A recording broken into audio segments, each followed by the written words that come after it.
എല്ലാവർക്കും നമസ്കാരം. Lung cancer അഥവാ ശ്വാസകോശ അർബുദത്തിനെ കുറിച്ചിട്ടുള്ള ചെറിയൊരു ബോധവൽക്കരണമാണ് ഈ വീഡിയോയുടെ ഉദ്ദേശം. നമ്മുടെ സമൂഹത്തിൽ, ഇന്ത്യയിൽ മാത്രമല്ല മുഴുവൻ ലോകത്ത് വളരെയധികം വർദ്ധിച്ചുകൊണ്ടിരിക്കുന്ന ഒരു ഇൻസിഡൻസ് ആണ് ലങ് ക്യാൻസറിൽ ഉള്ളത്. പുരുഷന്മാരിൽ എടുത്തു കഴിഞ്ഞാൽ ഏറ്റവും കോമൺ ക്യാൻസർ അല്ലെങ്കിൽ ഏറ്റവും സാധാരണ കാണപ്പെടുന്ന ക്യാൻസർ ലങ് ക്യാൻസറാണ്. സ്ത്രീകളിൽ പോലും അത്ഭുതപ്പെടുത്തിയെന്ന് പറയട്ടെ, രണ്ടാമത് ബ്രസ്റ്റ് ക്യാൻസർ, സ്ഥാനാർബുദം കഴിഞ്ഞാൽ ഏറ്റവും കോമൺ ആയിട്ട് ലങ് ക്യാൻസർ മാറിക്കൊണ്ടിരിക്കുകയാണ്. അപ്പോൾ ശ്വാസകോശ അർബുദത്തിനെ കുറിച്ചിട്ടുള്ള ബോധവൽക്കരണവും അത് നേരത്തെ കണ്ടുപിടിക്കാനുള്ള വഴികളും നമ്മൾ എല്ലാവരും അറിഞ്ഞിരിക്കേണ്ടത് വളരെ ആവശ്യമാണ്. വേറൊരു കാരണം എന്താണെന്ന് വെച്ച് കഴിഞ്ഞാൽ, ഇത്രയധികം ഇൻസിഡൻസ് ഉണ്ടെങ്കിലും അല്ലെങ്കിൽ ഇത്രയധികം ആളുകൾ കണ്ടുപിടിക്കപ്പെടുന്നുണ്ടെങ്കിലും അത്രയും അധികം ആളുകൾ ലൈഫിന് ആപത്ത് വരാൻ അല്ലെങ്കിൽ മോർട്ടാലിറ്റി, മരണപ്പെടാനും ഈ ലങ് ക്യാൻസർ കാരണമാകുന്നു. അപ്പം നേരത്തെ സ്റ്റേജിൽ കണ്ടുപിടിക്കാനും ഈ ലങ് ക്യാൻസർ വരാതിരിക്കാൻ വേണ്ടി തടയുന്നതും കറക്റ്റായിട്ടുള്ള ചികിത്സ എടുക്കുന്നതിനും ഈ വീഡിയോ ഉപകാരപ്പെടും എന്നുള്ളതാണ് ഞാൻ പ്രതീക്ഷിക്കുന്നത്. എന്തുകൊണ്ട് ശ്വാസകോശ അർബുദം കൂടുന്നു എന്നുള്ളത് ഒരുപാട് പഠനം നടന്നിട്ടുണ്ട്.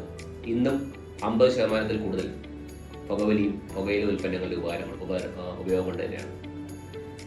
അത് ആക്റ്റീവ് സ്മോക്കിംഗ്, പാസീവ് സ്മോക്കിംഗ്. ഇപ്പോൾ വീട്ടിൽ വേറൊരാൾ സിഗരറ്റ് വലിച്ചാലും പാസീവായിട്ട് ഒരാൾക്ക് പുകവലി കിട്ടാം.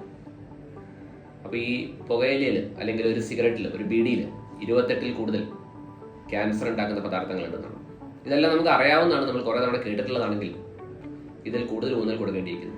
കാരണം ഈ 50% പൂർണ്ണമായിട്ട് തടയാൻ പറ്റുന്നതാണ് ലങ് ക്യാൻസർ. ഇതിൻ്റെ പുറമെ സ്ത്രീകളിൽ വർദ്ധിച്ചു വരുന്ന ശ്വാസകോശ അർബുദം, പഠനങ്ങളിൽ എയർ പൊല്യൂഷൻ അല്ലെങ്കിൽ നമ്മുടെ എയർ ക്വാളിറ്റി ഒരു കാരണമായിരിക്കാം. പിന്നെ കണ്ടുപിടിക്കാൻ പറ്റാത്ത കുറേ കാരണങ്ങളുണ്ട്. ഇപ്പോൾ ജനിതക കോശങ്ങളുടെ തകരാറ് കൊണ്ട് കുറേ ലങ് ക്യാൻസർ ഉണ്ടാവുന്നുണ്ട്. പക്ഷെ എന്തുകൊണ്ടാണ് ജനിതക കോശത്തിന് തകരാറ് ഉണ്ടാവുന്നുണ്ടെന്നുള്ളതിന് കൃത്യമായിട്ട് ഉത്തരവില്ല. പിന്നെ ഈ കുറേ ഒക്യുപ്പേഷൻ അല്ലെങ്കിൽ പ്രത്യേക തൊഴിൽ, ഇപ്പോൾ ആസ്ബസ്റ്റോസിൻ്റെ എക്സ്പോഷർ അല്ലെങ്കിൽ ഈ വാച്ച് ഫാക്ടറി, ഗ്ലാസ് ഫാക്ടറി, അതിലൊക്കെ കുറച്ച് കെമിക്കൽസിൻ്റെ എക്സ്പോഷർ. അപ്പോൾ ഇതെല്ലാം ശ്വാസകോശ അർബുദത്തിന് ഒരു കാരണമായിട്ട് പറയപ്പെടുന്നുണ്ട്. അതിൽ കൂടുതലായിട്ട് ഊന്നൽ കൊടുക്കേണ്ടത് പ്രിവെൻറ്റബിൾ ആയിട്ടുള്ള ടുബാക്കോ അല്ലെങ്കിൽ ടുബാക്കോ റിലേറ്റഡ് ക്യാൻസേഴ്സിനെ കുറിച്ചാണ്. ഒരു പരിധിവരെ ലങ് ക്യാൻസർ തടയാൻ സാധിക്കുമെങ്കിലും നമ്മൾ ഇത്രയും നാൾ പ്രിവെൻഷൻ എന്നുള്ള സ്ട്രാറ്റജിക്കാണ് ഊന്നൽ കൊടുത്തതെങ്കിലും ഏർലി ഡിറ്റക്ഷൻ അല്ലെങ്കിൽ നേരത്തെ കണ്ടുപിടിക്കുക എന്നുള്ള സ്ട്രാറ്റജിക്ക് മാറേണ്ട സമയം കഴിഞ്ഞു. അപ്പോൾ അമേരിക്ക മാരത്തെ വികസിത രാജ്യങ്ങളിൽ ഒരു ഗൈഡ് ലൈൻസ് പറഞ്ഞിട്ട് തന്നെ വന്നിട്ടുണ്ട്. 50 വയസ്സിൽ കൂടുതൽ സിഗരറ്റ് വലിച്ചുകൊണ്ടിരിക്കുന്ന ഒരാൾ, 20 വർഷത്തിൽ കൂടുതൽ സിഗരറ്റ് വലിച്ചുകൊണ്ടിരിക്കുന്ന ഒരാളാണെങ്കിൽ 2 വർഷം കൂടുമ്പോൾ ലോ ഡോസ് CT സ്കാൻ എന്ന് പറഞ്ഞ സ്ക്രീനിങ് ടെസ്റ്റ് ചെയ്യണമെന്നാണ്. അപ്പോൾ എക്സ്റേയിൽ കണ്ടുപിടിക്കാൻ ബുദ്ധിമുട്ടാണ്, ലോ ഡോസ് CT സ്കാൻ ചെയ്യണമെന്നാണ്. വിട്ടുമാറാത്തൊരു ചുമ 2 ആഴ്ചയോ 3 ആഴ്ചയോ കൂടുതലുണ്ടെങ്കിൽ, അപ്പോൾ നമ്മുടെ നാട്ടിൽ TB നോക്കണം എന്ന് പറയുന്നുണ്ടെങ്കിൽ അവിടെ ക്യാൻസറും കൂടി നോക്കണം എന്നുള്ളതാണ് പറയുക. അപ്പോൾ നമ്മുടെ നാട്ടിലൊക്കെ ഒരു CT സ്കാൻ അത്ര അധികം അങ്ങോട്ട് കോമൺ ആയില്ല. കാരണം രോഗിക്ക് തന്നെ CT സ്കാനിൻ്റെ വെയിറ്റിംഗ് ഉള്ള സ്ഥിതിയാണ് നമ്മുടെ നാട്ടിൽ. അപ്പോൾ ഒരു സ്ക്രീനിങ്ങിന് വേണ്ടി സാധാരണ ഒരാളെ പിടിച്ച് CT സ്കാനിലൂടെ കടത്തിവിടാൻ കുറേ പരിമിതികളുണ്ട്. എന്നിരുന്നാലും സ്വയം വിട്ടുമാറാത്തൊരു ചുമ നിൽക്കുന്ന ഒരാൾ, പ്രത്യേകിച്ച് കുറേ നാൾ പുക വലിച്ചുകൊണ്ടിരിക്കുന്ന ഒരാൾ, അപ്പോൾ ഒരു സംശയമുണ്ടെങ്കിൽ ഒരു ഡോക്ടറെ കാണണം. ഇതിനകത്ത് എല്ലാ ചുമയും ക്യാൻസർ ആയിരിക്കണം എന്നല്ല. TB ആയിരിക്കാം, അല്ലെങ്കിൽ വെറും ഇൻഫെക്ഷനോ COPD, അണുബാധ, അങ്ങനെ എന്തെങ്കിലുമൊക്കെ ആയിരിക്കാം. എന്നിരുന്നാലും ഇതില്ലല്ലോ എന്നുള്ളത് ഉറപ്പുവരുത്തുന്നത് നല്ലതാണെന്നാണ്. കൊറോണ സമയത്തൊക്കെ നമ്മൾ കുറേ വേറെ കാരണങ്ങളാൽ CT സ്കാൻ എടുത്തപ്പോൾ നമുക്ക് ഏർലി സ്റ്റേജിൽ ലങ് ക്യാൻസർ കണ്ടുപിടിക്കാൻ പറ്റി. അപ്പോൾ ഈ ഏർലി സ്റ്റേജിൽ കണ്ടുപിടിക്കാൻ പറ്റിയാലുള്ള ഉപകാരം എന്താണെന്ന് വെച്ച് കഴിഞ്ഞാൽ, കൃത്യമായിട്ടുള്ള ചികിത്സയും പൂർണ്ണമായിട്ടും ഗുണപ്പെടുത്താൻ പറ്റുന്ന ഒന്നാണ് ശ്വാസകോശ അർബുദം. സർജറി രൂപത്തിലാവട്ടെ, റേഡിയേഷൻ രൂപത്തിലാവട്ടെ, അല്ലെങ്കിൽ ഇഞ്ചക്ഷൻ രൂപത്തിലാവട്ടെ, ഒരുപാട് ട്രീറ്റ്മെൻറ്റുകൾ ഇപ്പോൾ ലങ് ക്യാൻസറിന് വന്നുകൊണ്ടിരിക്കുകയാണ്.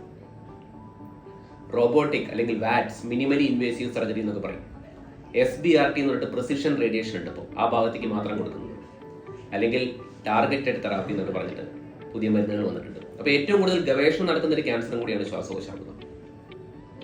ഇനി ഇതെല്ലാം കഴിഞ്ഞ് ഇപ്പം നിങ്ങൾ 1ാം സ്റ്റേജിൽ കണ്ടുപിടിക്കാൻ പറ്റുന്നില്ല, 2ാം സ്റ്റേജിൽ കണ്ടുപിടിക്കുന്നില്ല, 3ഓ 4ലൊക്കെ കണ്ടുപിടിക്കുന്നതായിരിക്കും. അതാണ് ഇപ്പോഴും ഭൂരിഭാഗം ഇന്ത്യയിൽ ഒരു 80-90% പേഷ്യൻസ് ഇപ്പോഴും 3ാം സ്റ്റേജ് അല്ലെങ്കിൽ 4ാം സ്റ്റേജിലാണ് കണ്ടുപിടിക്കപ്പെടുന്നത്. 4 തന്നെ പറയാം.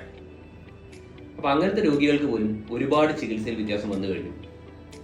പണ്ടൊരു കീമോതെറാപ്പി എന്ന് പറഞ്ഞൊരു ട്രീറ്റ്മെൻറ്റ് മാത്രം ആശ്രയിച്ചിരുന്ന ഒരാൾ ഇപ്പോൾ ടാർഗറ്റഡ് തെറാപ്പി എന്ന് പറഞ്ഞ ഗുളികകളും ഇമ്മ്യൂണോ തെറാപ്പി എന്ന് പറഞ്ഞ പുതിയൊരു ക്യാൻസർ ചികിത്സാ ശൃംഖല തന്നെ വന്നു കഴിഞ്ഞു. ഇപ്പോൾ പുക വലിക്കാതെ വരുന്ന ലങ് ക്യാൻസേഴ്സ്, പ്രത്യേകിച്ച് സ്ത്രീകളിൽ കാണുന്നത്, 10ൽ 6 പേർക്കും ഗുളിക ലഭ്യമാണെന്നാണ് ഇപ്പോൾ 4ാം സ്റ്റേജിലാണെങ്കിൽ പോലും. അപ്പോൾ ഒരു ലങ് ക്യാൻസർ റിസർച്ച് അടിമുടി മാറിയിട്ടുണ്ട്. 4ാം സ്റ്റേജിൽ പോലും ചികിത്സ ഗുണപ്പെടില്ല എന്നുള്ള രോഗിക്ക് പോലും കുറേ കൊല്ലങ്ങൾ നല്ല രീതിയിൽ ചികിത്സിച്ച് നല്ല ആരോഗ്യവാനായി എല്ലാ കാര്യങ്ങളും ചെയ്തുകൊണ്ട് മുന്നോട്ട് പോകാൻ വേണ്ടി കഴിയാൻ പറ്റുന്ന ചികിത്സാ രീതികൾ ഇപ്പോൾ വന്നു കഴിഞ്ഞു. എല്ലാവരും ഒരു ക്യാൻസർ എന്നുള്ളതിൻ്റെ ഒരു ഭീതി മാറി ഈ കാര്യങ്ങൾ ഇപ്പം നിങ്ങളുടെ വീട്ടിലുള്ളവരാവട്ടെ, അല്ലെങ്കിൽ ഫാമിലി മെമ്പേഴ്സ് ആവട്ടെ, ഫ്രണ്ട്സ് ആവട്ടെ, അവർക്ക് മനസ്സിലാക്കി കൊടുക്കണം. അപ്പോൾ തടയാൻ സാധിക്കലാണ് നമ്മുടെ സൊസൈറ്റിക്ക് ചെയ്യാൻ പറ്റുന്ന ഏറ്റവും വലിയ കാര്യം. ഇനി ഈ ഹൈ റിസ്ക് ആയിട്ട് ഞാൻ പറഞ്ഞിട്ടുള്ള പുകവലിക്കുന്നവർ, ഇത്ര വയസ്സിന് കൂടുതലുള്ളവരൊക്കെ ഉണ്ടെങ്കിൽ അവരൊരു ഏർലി ഡിറ്റക്ഷൻ, എന്തെങ്കിലും സംശയങ്ങൾ ഉണ്ടെങ്കിൽ നമ്മൾ ഏർലി ഡിറ്റക്ഷനിലേക്ക് പോകണം. ഇനി ഉയർന്ന സ്റ്റേജിലുണ്ടെങ്കിലും നമുക്കൊന്നും ഗുണപ്പെടില്ല എന്ന് വിചാരിച്ച് ചികിത്സിക്കാതിരിക്കരുത്. കാരണം ഒരുപാട് ചികിത്സകളൊക്കെ ലഭ്യമാണ്. ചികിത്സിച്ചു കഴിഞ്ഞാൽ നല്ല രീതിയിൽ ഗുഡ് ക്വാളിറ്റി ഓഫ് ലൈഫായിട്ട് നമുക്ക് ആയുസ് നീട്ടിക്കൊണ്ടുപോകാൻ പറ്റുന്ന ട്രീറ്റ്മെൻറ്റ്സ് ഒക്കെ ലഭ്യമാണ്.